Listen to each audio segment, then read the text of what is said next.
Okay, good morning everybody. Very much looking forward to today's hike, and we're going to go up to Jebel Alrham, which is right at the top there. This is a tough old hike. It's up to about 800 meters altitude. We're in the Wadi Saham valley here, and I'll put all the information about the start and finish of this walk in the description. I say the start and finish, it's the same place. It is a circuit. Originally, it was just a straight out and back, and then Fujairah Ventures, what they did was they completed what is a loop, so it comes back and finishes here. Now, before we get going, because once I get back, I know I'll be very hot, sweaty, tired, and irritable. Let's go and have a look at what we've got here. And what this is, for those that don't know, it's a petroglyph, which is a rock carving, rock writing. It's thousands of years old, and there's a story there. I've looked at this before many times, and you can certainly see maybe a horse. You can see a goat. You can see the sun. You can see somebody riding a horse. The letter T, well, look like a T. Yeah, so there's a rock carving there, a petroglyph. And this is where we'll be finishing in a few hours' time. So let's get going straight away. I go what is anti-clockwise round. That's right, anti-clockwise round. And the reason I do this was originally the way you go up and come back down. But about a third of the way up, there's a lovely little sort of shaded area, or sometimes shaded area, with some stones that are fantastic to sit on. There's a little tree, and it's about a third of the way up, so it's a nice time to stop and have your first refreshments. And so I've got used to going up that way and then coming back down this way. What are we to expect on this climb? Well, once we get to the top, spectacular views across the Oman Sea, across the whole of the city of Fujairah. Wonderful views.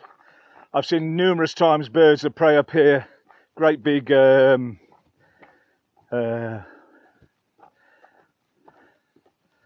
seen numerous birds of prey up here, great big raptors that sometimes are just sitting there.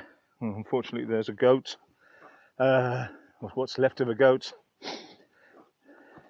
They often just sit on the summits of these mountains, and then they get startled by the occasional hiker or English explorer, and the giant wingspan, 2 meters wide sometimes, and they take off.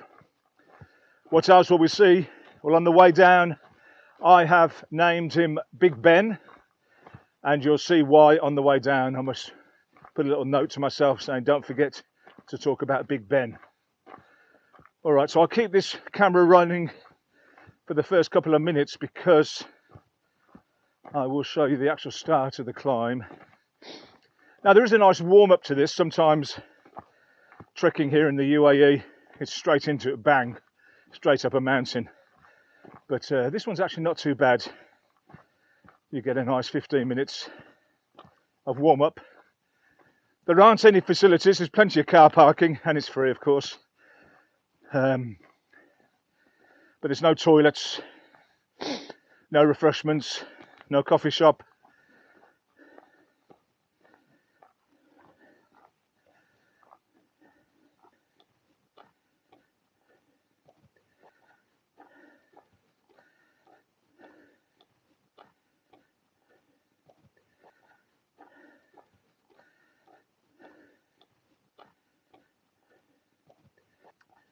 To get to the Wadi Saham Valley, if you're driving from the Dubai direction towards Fujairah, it's kind of the last turn off the main road before you arrive at Fujairah. And if you go in the opposite direction from Fujairah to Dubai, you'll leave Fujairah, you'll go past the Happy exit, start on up what is kind of a motorway, although it's not designated a motorway, and it's your first exit off there.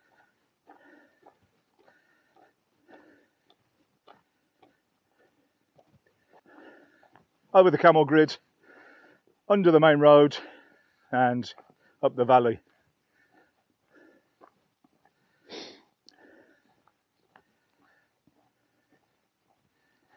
Best time of day to climb, best time of day to complete this hike, definitely I would suggest early in the morning, and then you'll be in the shade going up, which is obviously the hardest part.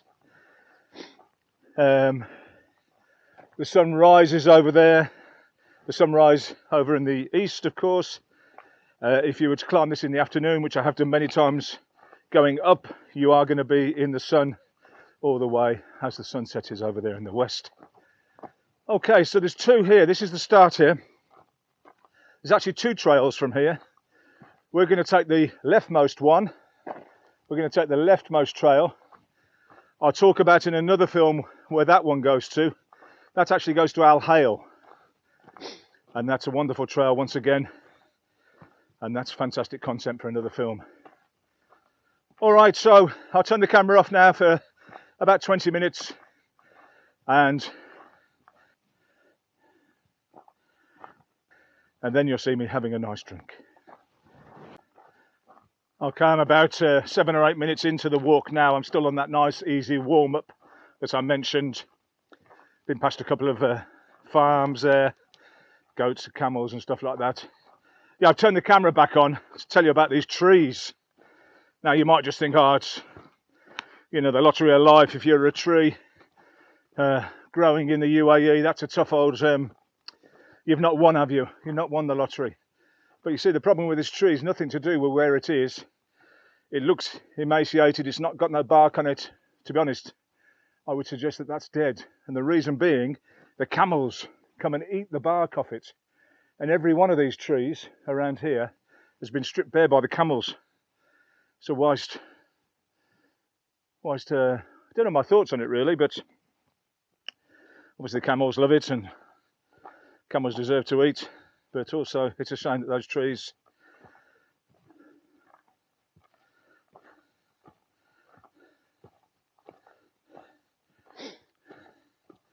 so this walk up is kind of easily split into three sections. The first section's a nice 10-minute warm-up, then it gets tough for about 5 minutes, and then there's the first is about a 10-minute warm-up, then it gets tough for about 10 minutes, and then there's a nice place to have a break, have your refreshments, as I mentioned before. Then after that, minutes 20 to 40, I've managed to get to the top in an hour, but that was really going some without cameras on a mission. You're going to have to give yourself, I would suggest, an hour and a half to get up here, and that's still a tough climb. Maybe be a bit more conservative, say 2 hours. But that middle section of this is, I wrote about it in a magazine, that middle section here is about as tough, about as difficult trekking as there is in the UAE. It is absolutely tough as. So again, use this warm-up wisely, take your time, keep your powder dry, as they say. It's not how you start, it's how you finish. So once you've had your drink up here, just take it easy.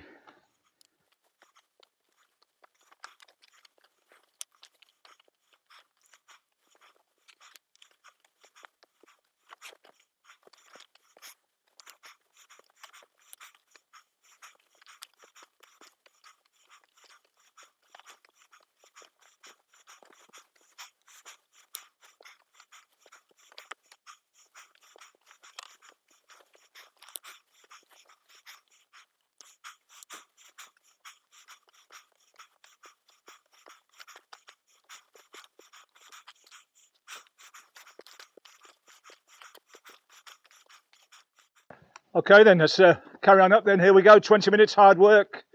I call this the dam area. I'll make this she's quite steep on the right.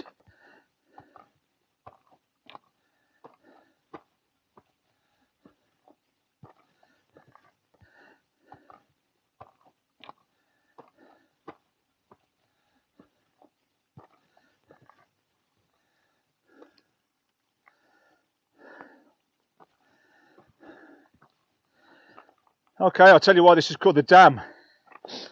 And wow, anyone that's been up here before won't recognise the place. Presume once again, as a result of the rains, there was a big man-made dam, more than a metre high, at least a metre high. These big rocks must have banged into it, and those rocks down there must be it. This there made a natural pool.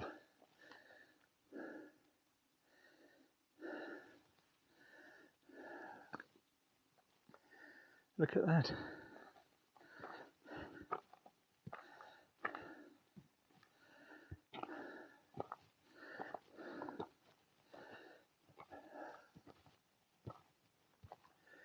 And here we go. I'll see you halfway up and then on the ridge. Right then, I'm up on the ridge.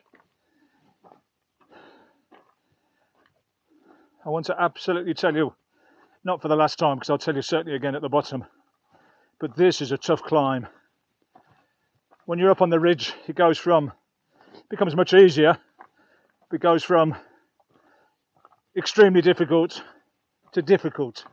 It's not like suddenly, well, this bit's quite easy, it's very pleasant. But no, this is a tough old climb. No wind at all in the valley.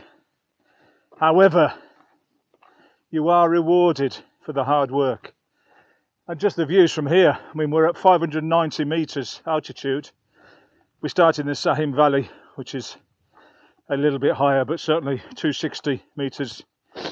So we've ascended 330 meters. It's taken me a little over an hour, but I'm not rushed. In fact, I'll give you my thoughts on things in a second. But this climb goes up to nearly 800 meters, so we've still got a good climb in front of me. And just to give you an idea, if you have hiked Rabi Tower, now that's quite a tough little climb, but I think that tops out at 391. I can actually see the top. I'm going to go like this. I can actually see the top up there. There is a flag, but it's not blowing at all, whether the flag is... Now I can actually see the top up there. I can see the flagpole, but there's no way on this camera you'd see it. There is supposed to be a flag on there, but it's not blowing at the moment. Whether that means it's blown away and all that weather. So anyway, how many times have I been up here? Quite a few. I'm going to say half a dozen. And not wanting to over dramatize the whole thing, but this is torment. One time I came up here in an hour, but that was in the winter, in the evening, on trails that had just been freshly built and dug, created, and plenty of adrenaline flowing. I'm over an hour now, well over an hour, and I've still got a third of it to go. Now this is not a result of necessarily my fitness, but what this is a result of is bad preparation. Now I did a tough walk yesterday, tough hike yesterday, very hot, completely depleted. Drank lots of water, but it's impossible not to be dehydrated, even if you drink lots of water. But it was up and down, up and down, up and down, very tough. And I was tired. And all the energies and all my energy stores are gone, carbs are gone, sugars are gone. For sure I was burning fat later in that walk, that trek. I don't know much about fuel sources, but I know enough to say that you kind of burn the sugar straight away. Right, whilst we're here, here's a, well, I suppose a T-junction if you're coming down. But at this point here, there is a get out. You can go up there and turn left and go down the mountain, or you could turn right and carry on up. Of course we'll turn right. And yeah, so what you do, if you're sprinting, if you're doing some real high intensity exercise, high, that burns the instant sugar that's already in the cell level in your body. And then you've got these carbohydrates that can fuel you up to about 40 minutes, as I remember. Been a long time since I've studied or taught. And up to about 40 minutes, these carbs are the fuel source for you. And that's at moderate to high intensity. Exactly what I was doing coming up this valley. But of course, there's not an infinite supply of those in your body, and they get depleted. And then you start having to kind of go to your fat sources for your fuel, which is fine in itself, but it's very difficult to turn fat into energy. It takes a long time for your body to do, and that's why you feel like you've run out of energy, you've hit the wall in a marathon, etc., etc. Listen, tell me in the comments exactly what I'm talking about. As I say, I only know enough to get myself into trouble. But yesterday, when I should have been having high carbs, good quality sugars, I had a couple of shawarmas and a portion of French fries, and the French fries were horrible, I'm pleased to say, so I left those. So my dinner last night, in preparation for today's unbelievably tough hike, was 2 shawarmas. I'm sure you sports nutritionalists are pulling your hair out now, saying, what are you doing? Okay, well, I've reached the top. Very, very worthwhile. Extremely difficult. I've got this drone footage, which is from well before the restrictions on drone flying here in the UAE. Just to keep you up to speed with that, you are not allowed as civilians to fly any drone in any part of the UAE, irrelevant of where, when, who, how, etc., etc. The only people that can fly drones are those people that have a special permit, and that permit is only given out for big productions, films, surveying, definitely for people that need to fly drones. Certainly not for me walking up Jebel Alrham, but I'm pleased to say I took this footage well before that restriction came in. And what do you think? Wow.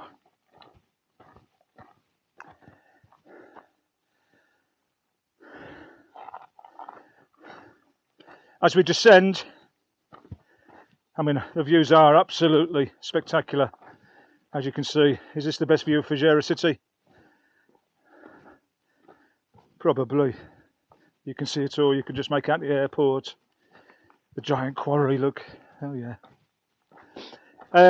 So when you descend, there are a few different routes across the top of this ridge. And you can turn right and go up and explore those, but I'm just, for the sake of this film, going to take the first left and head on down the mountain. Okay.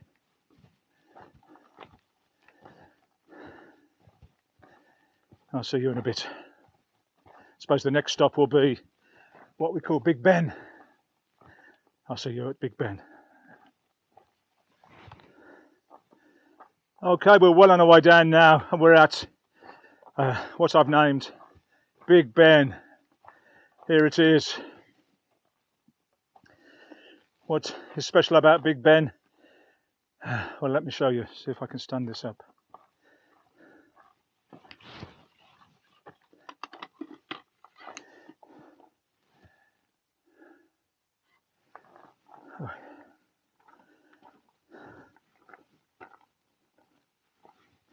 So Big Ben, find yourself quite a significant sized rock,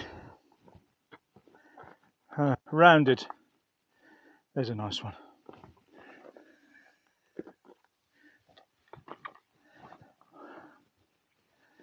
Rounded. That's actually very hot, burning my hands. Find one large rock and bang. Third, nothing. Go to Big Ben. Dong, dong. burning my hand. Dong, dong, dong, dong, dong. My watch is actually turned off. I don't know, 11 o'clock. And that's Big Ben.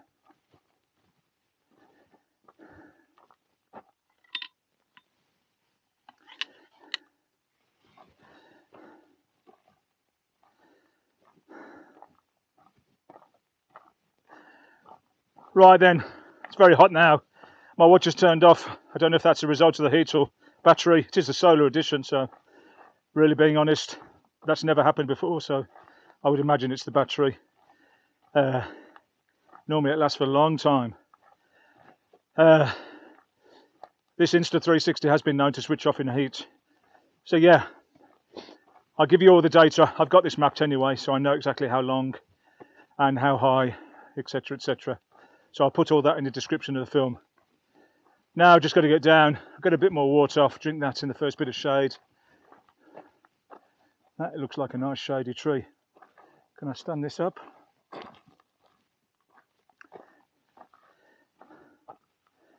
Oh no, that's too much like hard work.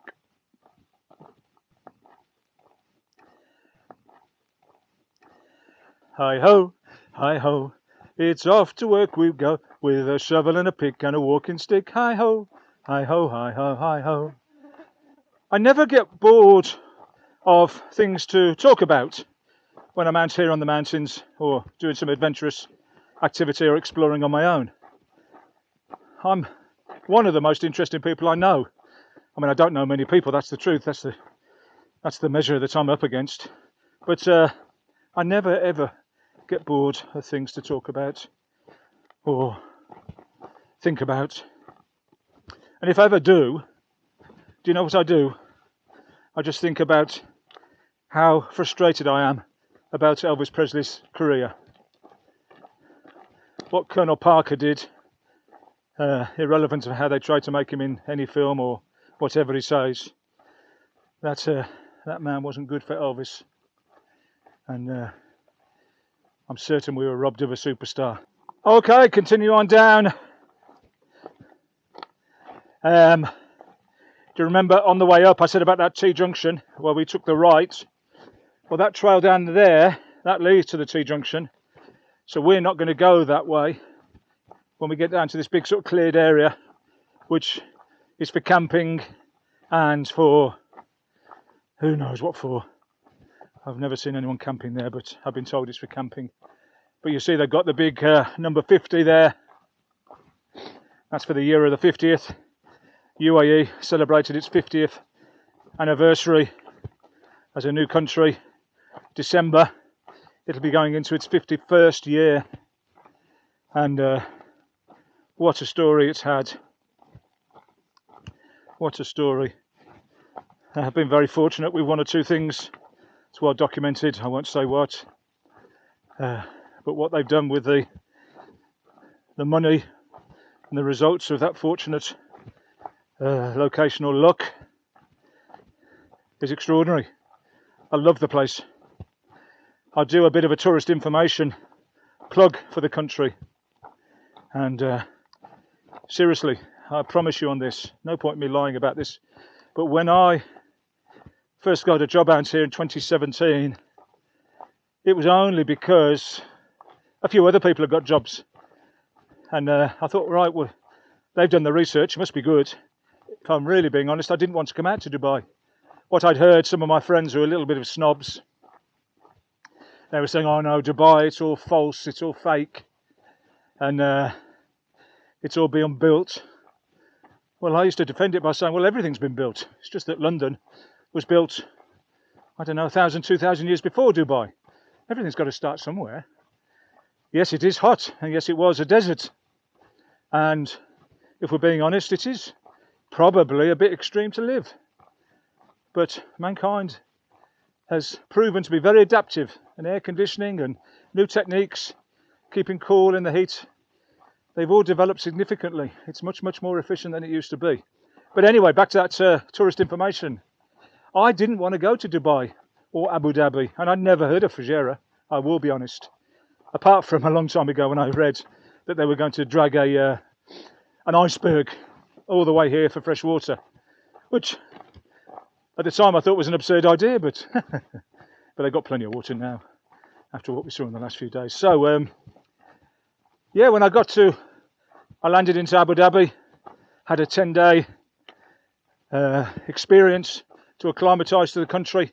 I left the London, and it was summer, but it was only about 10 degrees. And when I got to Abu Dhabi, I went to the poolside in the hotel. I remember it vividly, and it was 54 degrees on the temperature on the mercury rising on the poolside, and I didn't believe anywhere could be so hot. I'd lived and worked in Spain for, I don't know, 7 or 8 years in total. I had a hotel there, and I was a holiday rep for 6 years in France and Spain. And I was used to the 35s. You know, I went to Sharm el Sheikh, it was, I don't know, 39, 40. I thought, wow. And I remember having the conversation with my wife, saying, I'm certain I can't stay here. I was overweight as well, which didn't do, I'm still overweight, of course, not saying I'm not, which didn't do me any favours whatsoever, all that insulation. But yeah, anyway, back to tourist information. I couldn't stay here, no way. Then the next day, I went to Ferrari World, something I would abhor. I hate the idea of going to Ferrari World. I've driven Ferraris. I would have a Ferrari, but go to a theme park, no thank you. Then I went to the Grand Mosque in Abu Dhabi, and it was beautiful. And then I went down to several different places in Abu Dhabi, and then up to Dubai, and it was wonderful. I'm telling you, I loved it. Then I went across to Fujairah, and I didn't even know there were mountains. And I said to my boss, thanks very much. He said, what for? I said, thanks for putting me in Fujairah. You must have looked at my CV and seen mountain leaders training and mountain bike qualifications and hiking and trekking and all that sort of stuff. The Mont Blanc and 3 peaks in a day. And what have I done? Oh, I went to Snowdon 3 times in a day. Been to the Urals. I said, thanks very much. He said, I didn't even look at your CV. Oh well. Anyway, to cut a long story very short, I love it here. As I said before in one of my films, I absolutely regret not coming out here sooner. Come and have a look, I promise you. Highly likely you will not regret it. I'm well down this mountain now. I'm going to stop and have another drink.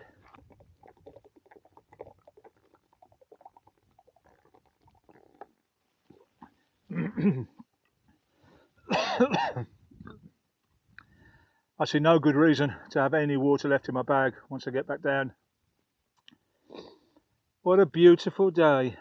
I am blessed. Of that there's absolutely no doubt. I'm absolutely blessed.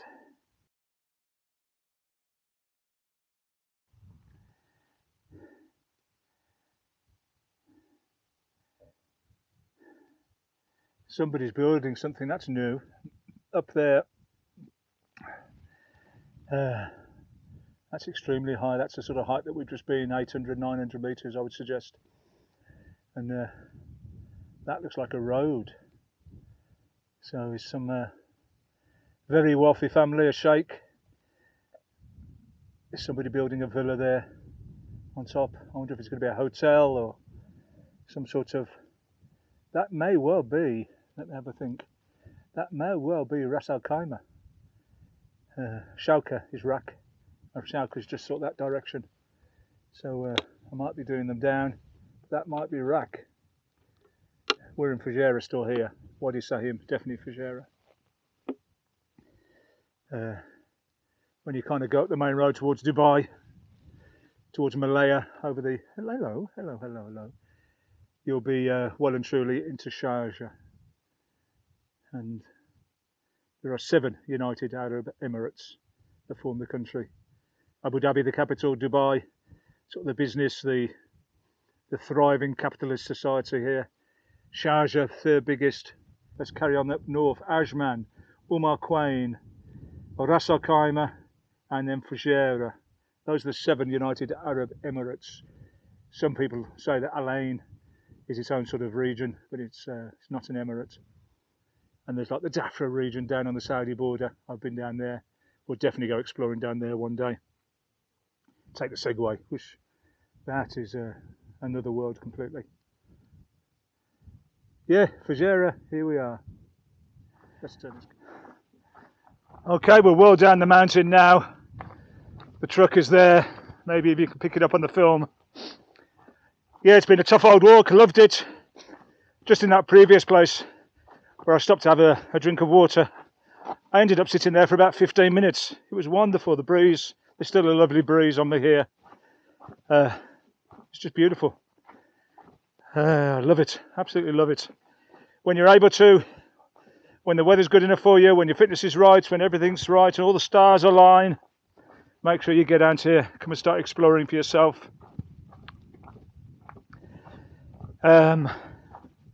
As with all these things, I'm just showing this on YouTube, and Google and YouTube are very clever, and they've got this algorithm, and it needs you, I need you, to hit the like button if you've enjoyed the film, of course, and also subscribe to the channel. That's the only way that others get to hear about the English Explorer. If you just sit and watch the film and enjoy it, that's fine. But please hit the like button and subscribe, and then go and tell your friends. I've got loads of content on its way. Absolutely loads and loads and loads.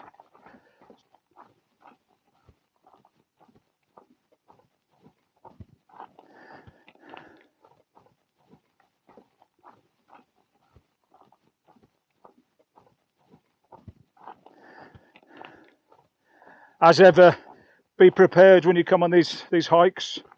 Be prepared when you come exploring. Make sure you've got enough food and water. Make sure it's in a rucksack. A number of times I see people just carrying a plastic bag up here. If you do bring a plastic bag, take it home. What else? Cover up. Plenty of preparation. Good breakfast or good afternoon dinner. One thing for sure. I don't mention this often, but very, very important nonetheless. Do not walk yourself into danger. If you are tired at the start of a walk, if you feel, hang on a sec, everything's not working, this is not quite happening today, turn round, go back to the car, go home, turn the air conditioning on, have a nice cold drink, and then live to do it another day. Do not push on thinking it's going to get easier and easier. You may well be walking yourself into danger.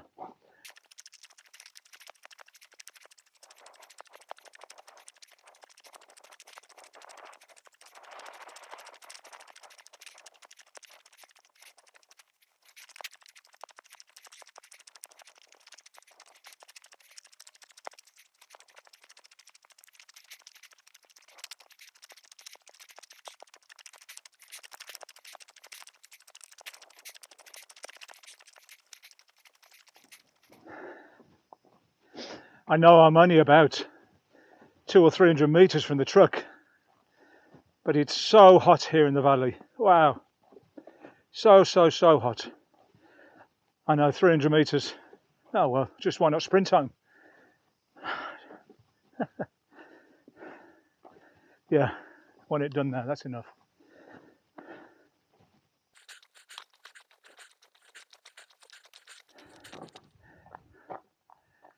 Let's just have a look. That's where I was. It's actually a mountain behind that one. Yeah.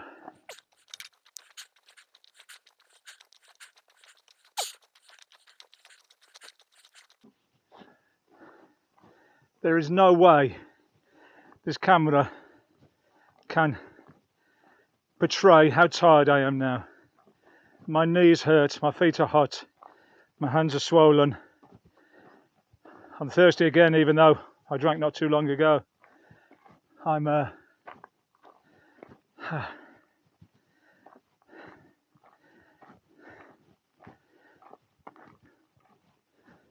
yeah, very tired, very hot. There's a donkey. Hey, hey, hey, hey, hey, hey, hey.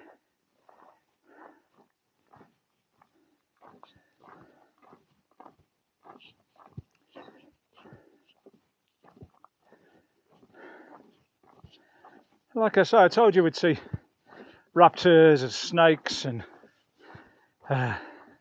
lizards and centipedes, butterflies, but for some reason I left off 2 donkeys. Hey, 2 of them. I'll leave that there and hopefully they'll, I suppose there's not much chance of them. How you both doing, guys?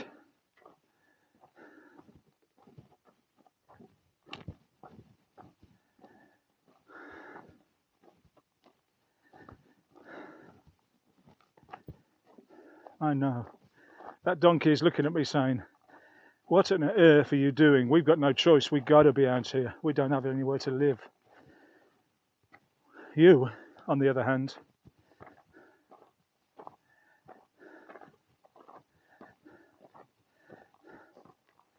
and there's the finish line.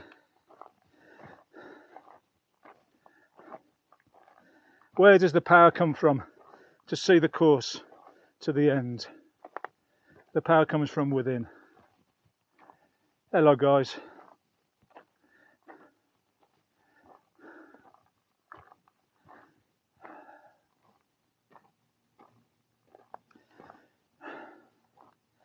Now, I've got cat food in the bag, but I do happen to know that donkeys don't like cat food.